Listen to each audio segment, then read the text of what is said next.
I've often read that it's generally required to pay zakat, even if people are paying taxes in Western countries. Zakat and taxes are mandatory payments that contribute to society. We get that. Islamic scholars differentiate based on purpose, calculation, and recipients. We get that too. If you look at the different purposes of zakat, so for example, for the purification of a Muslim's wealth and soul, whether you look at the income tax obligation, which is considered to be a civic obligation, a legal civic obligation to fund state services, where do you draw the line?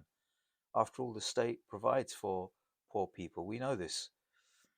Then, if you look at the specific recipients of zakat, we often hear that zakat must be distributed to specific categories mentioned in the Quran: the poor, the needy, those people in need of debt relief. Well, guess what?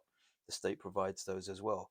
So, how on earth are we expected to pay taxes that contribute to civic society and zakat when the purposes are the same? And I think what I'm really asking for is there's an honest conversation between Muslims, between us, that establishes we should pay sadaqah, we should give zakat when we can, but we should not be pushed into this corner where we feel this incredible guilt complex for not giving when we're already paying taxes.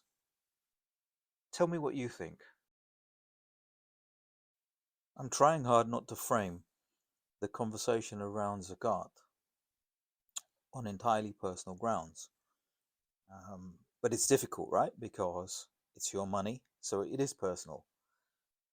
And we can argue that it is from Allah and everything is from Allah, and I wouldn't disagree with that at all either. Where do we draw the line between civic duty and agreed support of destruction and war in other countries where the West goes in and bombs the life out of the infrastructure of those countries, and then we are required and obligated to try and pay for the rebuild costs in those countries, yet the leaders that are put into power in those countries aren't legitimate leaders, they're essentially puppet leaders. So that's one point. We seem to be perpetuating this cycle of destruction and support through our zakat, which isn't doing anybody any favors in the Muslim world.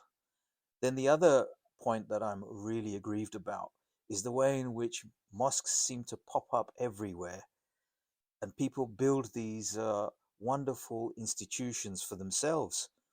You can't go into these institutions and argue about what they can and can't do unless you toe the line. And the minute you stop towing the line, it doesn't become an argument of intellect, it becomes an argument of force.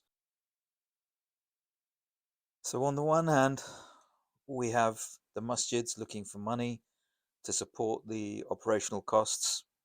That's fine. On the other hand, we have people paying taxes through national insurance and their personal tax contributions to the state. Then we have the state in non-Islamic countries waging war against the Muslim world, destroying the infrastructures, and we're being asked to fund the...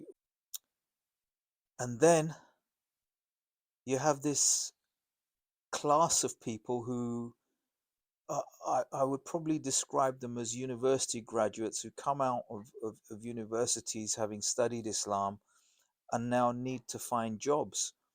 And then we have to fund those guys as well through the masjids. Some of them end up creating their own mosques. And then I guess the final nail in the coffin of this subject for me is the way in which the charities hoard the money, earning interest on it. And I'm not entirely sure that's right either. And then pushing more and more of these projects in faraway places where the incumbent governments are just so corrupt and continuously corrupt that we perpetuate that corruption. And it seems like it's going to carry on infinitum. So what I'm asking is where do we draw the line? And what is the correct line to draw?